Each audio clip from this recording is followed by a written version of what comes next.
Hello and welcome to our presentation. My name is Ahmad Moradi for NETSTAIRS.com. In regard to a topic that we have been working with several clients and it's increasingly coming out every day with us is first-party data and data clean rooms.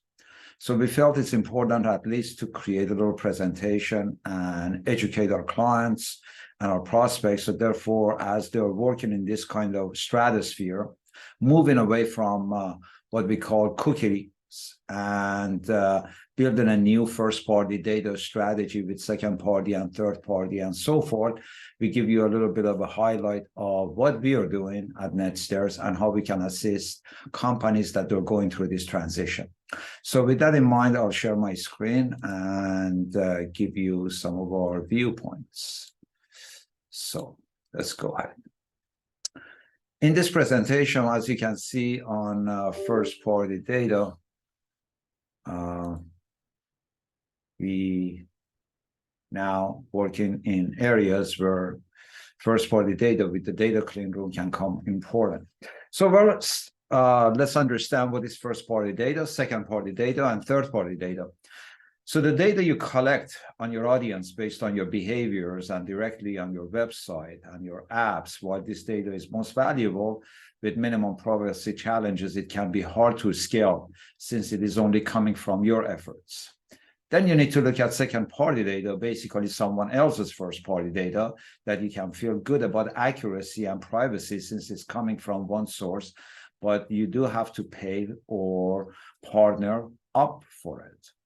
And the third party is a collection of multiple first-party data sources aggregated across websites, applications by independent researchers and companies, and it's also purchased. So this defines the standards of what we are calling about first party. Now, you obviously, with the cookies environment, you're starting at the zero level, ground zero, then you're moving to first party.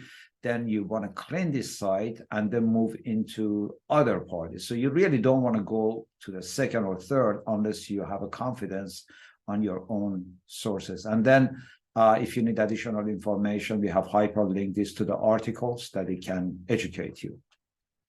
So one of the key elements that we are working with the organizations that they always wonder is their own call to action. How do I get started with the first party and move to clean room standards?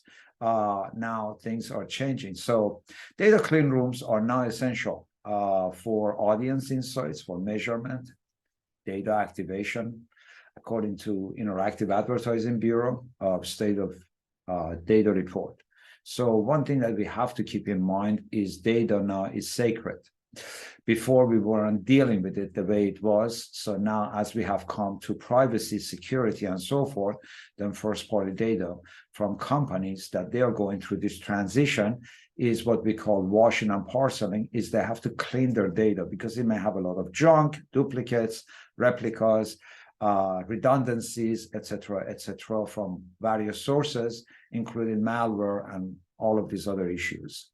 So the way to proceed is looking at your company's data and going into a process what we call washing and parceling, removing all the duplicates, matching the data clean room criterias, removing all the junk, and building a new way that you can utilize that data clean room for a process.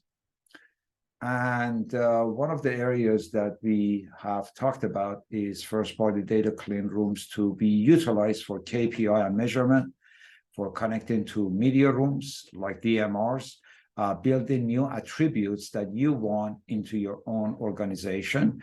And these attributes changes by companies, brands, industries, and so forth, and audience insight. So one of the areas that becomes very timely and expensive and also has growing pain is, according to IAB, sometimes it can soar even as high as 2 million and above. So I want us to be aware that according to IAB annual leadership meeting, the report found that DC are typically used with the other privacy preserving technologies.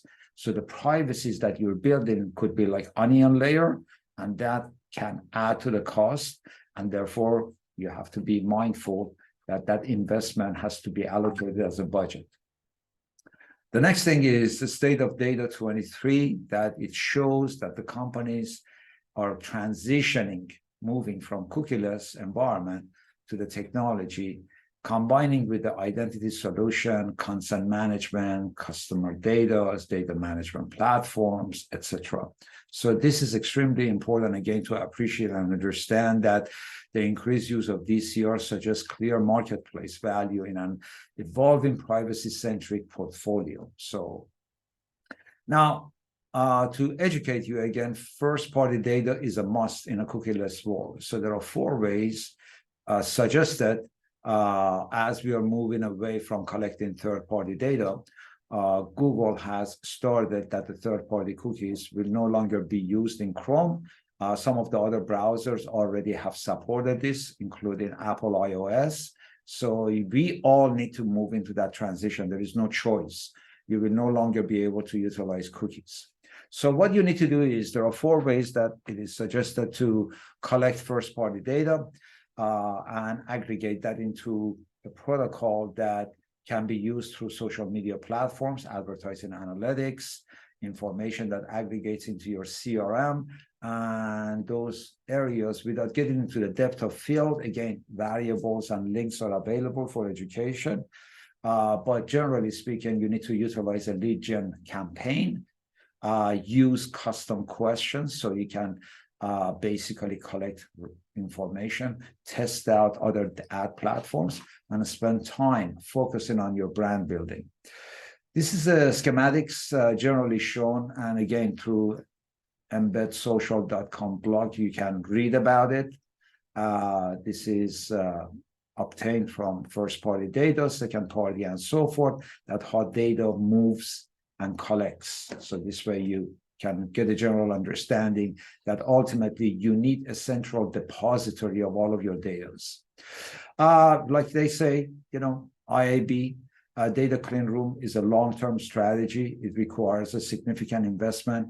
And for those of you who do not have that kind of investments, we can definitely advise or bring you. But more importantly is once you bring the data together, then what do you do with it?